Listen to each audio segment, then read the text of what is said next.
is up, guys? Welcome back to the channel. If you're new here, thanks for tuning in.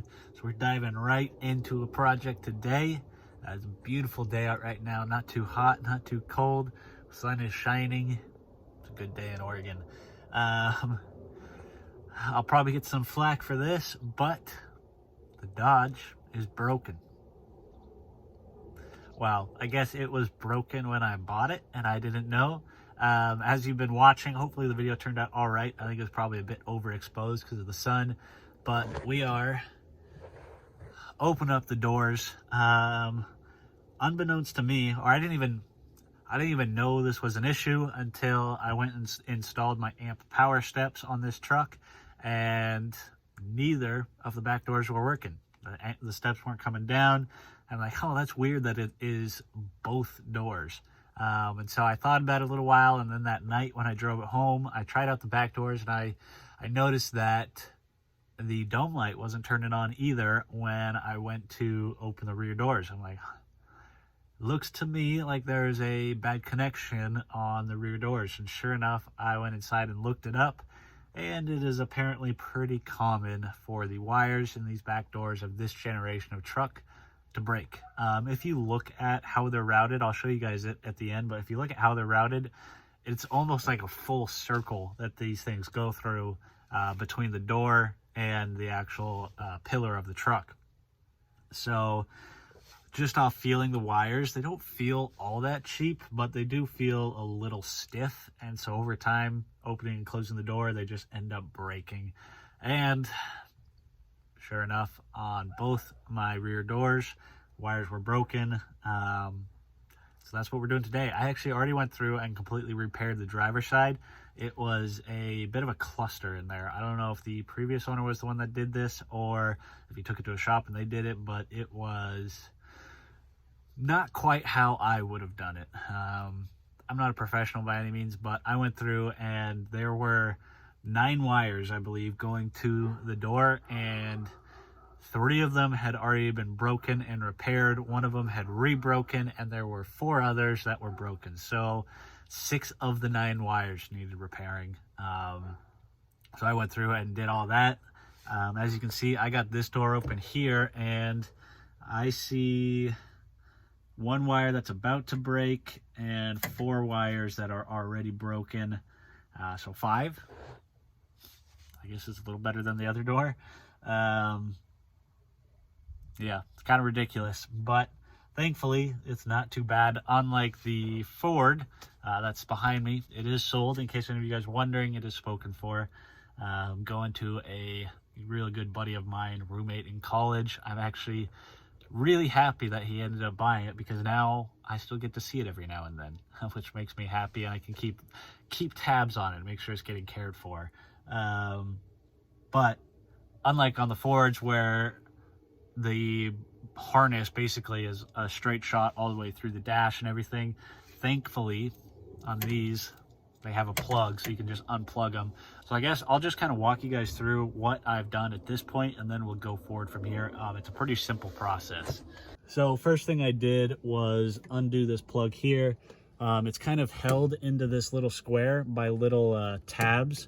You guys can see it right there, held in on with a tab on each side. Simple flathead screwdriver pops it right out, and then undo the plug. And then I ended up pushing it through the door, give myself a little more room to work. Super easy to do. I ended up taking off this wire holder there. I hate those little Christmas tree things, so I just busted it. Probably not the best, but I'm not putting it back in anyways, mostly because I can't get my hand back there, so it's not going back together anyway. So pop that out, and then that allows me to pull all this extra wiring out through this hole right here, where your window switch is. Taking off the door panel, super easy. So much better than their second gen design. You have 1 screw that you saw me take out there, and then 1 hex bolt. Hex bolt that goes into the door handle. Nice and easy to do. That is a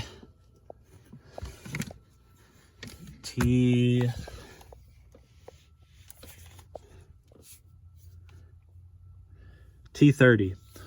So the bolt on the door handle is a T30. But that's it. undo those two, pop the door handle up, just like on the Fords. You kind of shift it up and then you can pull it right off. Undo the plug for the window regulator or the window switch, and she's all the way apart. I was really happy to see this. I don't know how common these go out on these trucks. I know on the Fords it's fairly common for these generations, or maybe not fairly common, but it does happen usually at least once. So this is super easy to change, which is nice to see. So where we're at right now is I threw a little silicone dry lube in there. Makes it easy to pull the wires through. Use some vice grips that lightly clamp on to hold the boot back. And now I'm going to go through. I'm going to see if I can repair them without adding any extra wire to it. Honestly, it'd be super easy just to throw a heat shrink butt connector on there. I don't know if I want to do that because of how much it moves. I'm afraid that adding that solid piece of metal will kind of create a kink point and do it. So I'm going to try to solder them. That's how I did it on the other side. It turned out all right. So we're going to see if we can get away with not adding extra wire. We'll see. But yeah, here we go.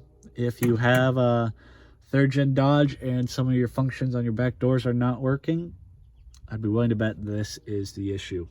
So I'm going to get to work and I'll update you guys later down the road.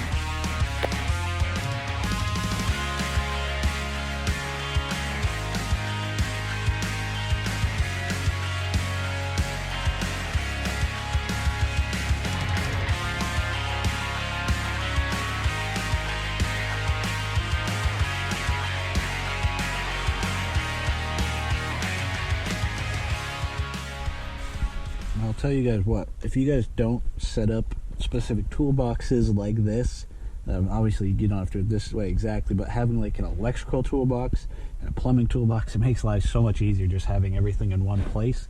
Doing electrical work, grab this box and I have everything I need. Saves you time, makes things easier. Easier jobs are, more likely you are to do them.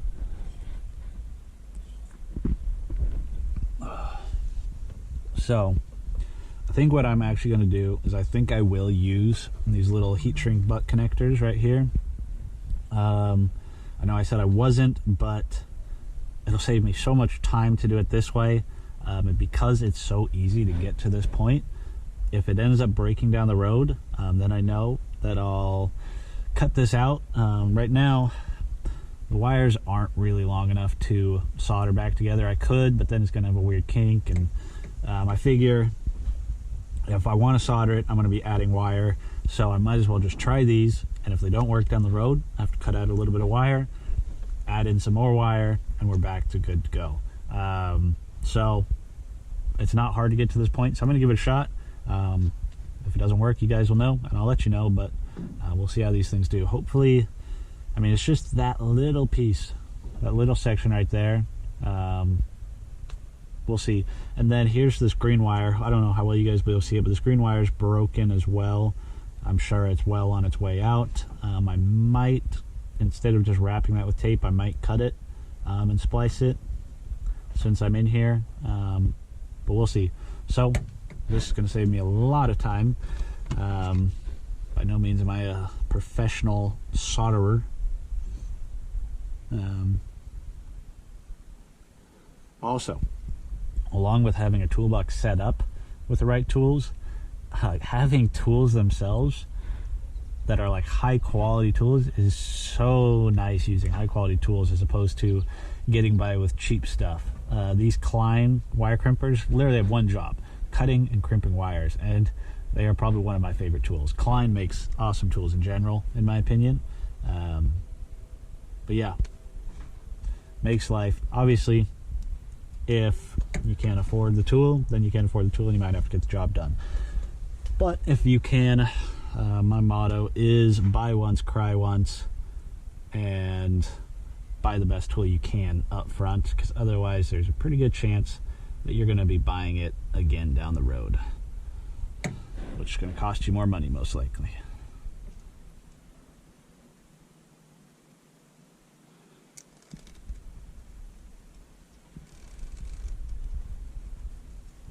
This is when it'd be nice to have a third hand.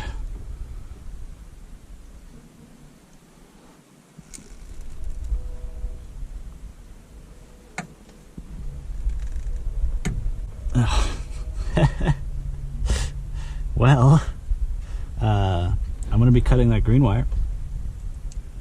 That's not exactly where I wanted to cut it, darn it. Son of a nutcracker. And that just pulled out. Well, this is going well. Let's see here. Gosh darn it. See, guys, I'm not perfect. I make plenty of mistakes. Plenty of mistakes. A lot of really dumb mistakes, too.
Guys, it is a completely different day. I think it might actually be a completely different week. The next weekend, life got busy as usual, so we're wrapping up the video now. Not the best news. Unfortunately, I wasn't able to figure out why that one door trigger wire isn't working. I went through and looked up diagrams, and I'm not an electrician by any means. I'm not great at reading wiring diagrams. I'm good with wiring, or I'm decent with wiring, but wiring diagrams is not exactly my specialty. I think I had it traced out, but how it all kind of works together and how it ties into different systems, I'm not entirely sure. Kind of showed the trigger wires also being the same wires as the door lock wires, which seems odd to me, but it is what it is, whatever. I went through and I tested the continuity between my patch, or going past my patch for that specific wire. I actually tested it for all the wires that I patched. I tested continuity to make sure a signal was getting through them. They all tested fine. So it's not the patch that's bad. It's somewhere else in the system. It's either a broken wire somewhere else, maybe one inside the door pillar. They were a little bit worn down. I didn't see any exposed wires from what I could see, but maybe I couldn't see it. Or maybe it's just the door switch itself, or the door latch switch itself. I think the switch is built into the latch, but I don't know. It's not the patch. The patch is good, which is one thing off the list, and a whole lot others to start figuring out.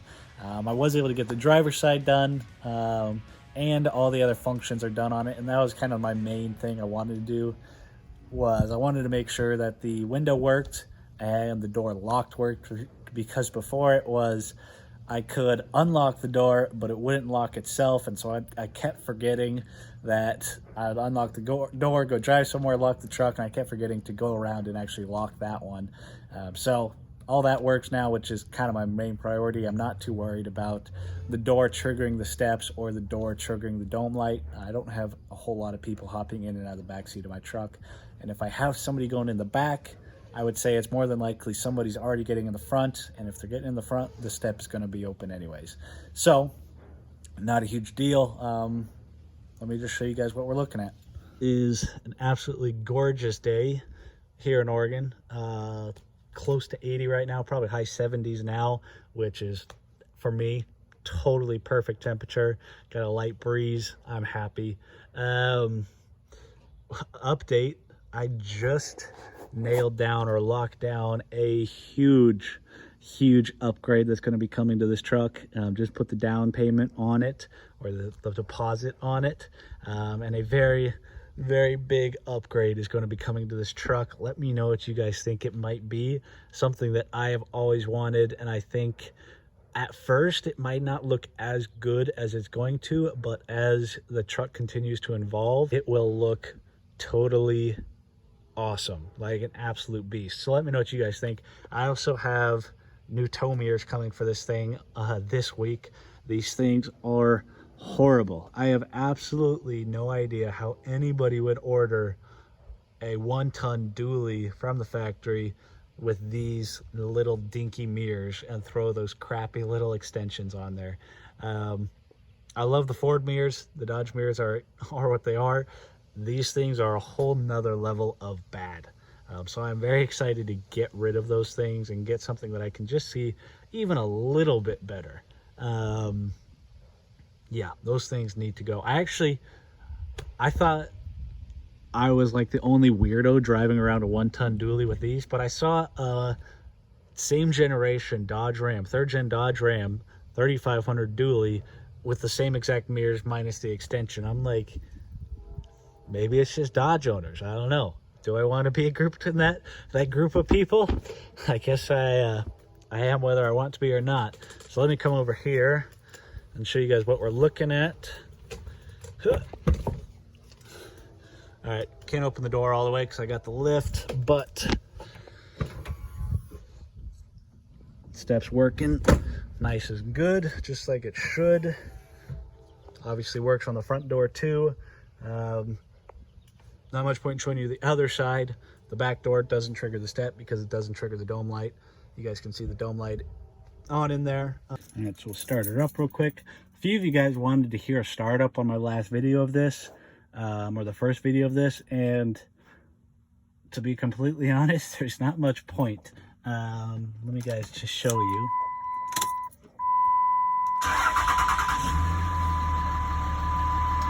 It is pretty pitiful, about as stock as it can get. Not loud at all. I mean, you guys can hear. I just had the old 7.3 running for quite a while, and this thing is unbelievably quiet. Edge CTS, still loving that. Oh, update on this. I'll be doing a video on it, most likely, but this is actually the last weekend the old 7.3 is going to be in the driveway, which, to be completely honest, it's a pretty sad day. I'm going to miss that old girl. She has been a phenomenal truck. Been with the channel since the beginning. It's what brought all you guys here. I guess maybe some of you guys came here for my ugly face, but she's going to a good home, going to a close friend of mine. So hopefully this isn't going to be the last time I ever see her. I'll probably see her again this summer sometime, but last time it's going to be in my driveway under my ownership. So here we go. There's the ugly mirrors. Obviously front windows work. Go up and down just as they should. We got our back right window good to go. Not sure how well you guys can see all this. Back right, back left, good to go. And the part I really wanted, all the locks work all the way around. Holy cow, I am cooking in here. It's only 80 degrees and I am cooking in here. So I think that's going to be a wrap for today's video. Again, not the most exciting, but to be completely honest, this is just kind of how it goes. This is exactly how it was with the Ford when I got it. Kind of going through, getting to know the truck, figuring out all the little problems that I need to fix. Hopefully I don't have too many of these on this truck, but who knows? It's a new truck, you never know. Sometime soon I'm going to be doing a review of my first impression after a month or so of driving this versus the 7.3. And then kind of as time goes along, I'll continue to do more videos once I get to know the truck more, so you guys can really get my opinion on somebody that came from daily driving a 7.3 for close to 5 years to now somebody that's driving a 3rd gen Cummins. You'll get my totally honest opinion, what I hate, what I don't hate, what I like, what I don't like. So be looking out for that. That should be coming here pretty soon. Well, let me know what you guys think, what this big upgrade is coming. It's going to be expensive. It already hurts a little bit and I haven't even paid for it, but it's going to look awesome and totally transform the appearance of this truck. We'll put it at that. Tow mirror should be a nice addition, but that's nothing new. You guys have all seen that. The good old moose antlers.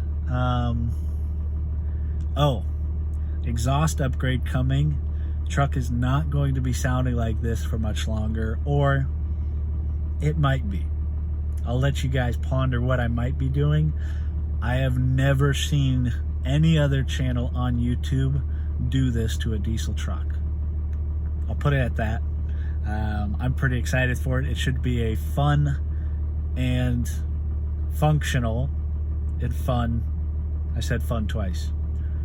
Fun and functional upgrade that I think will be pretty sweet. I think a lot of you guys will actually kind of like it too, or hopefully you guys will like it. Yeah, I'm rambling on at this point. Hopefully you guys enjoyed the video. As always, if you guys like the video, leave it a thumbs up. It makes a huge impact, more than you guys can imagine. The more you guys thumb up the video, it really helps the channel out. So if you guys did like it, if you're at this point, I'm guessing you did, leave a thumbs up. If you have any questions or comments, leave them down below. Leave me what you think down in the comments below about all the different questions. And I'll catch you guys on the next video.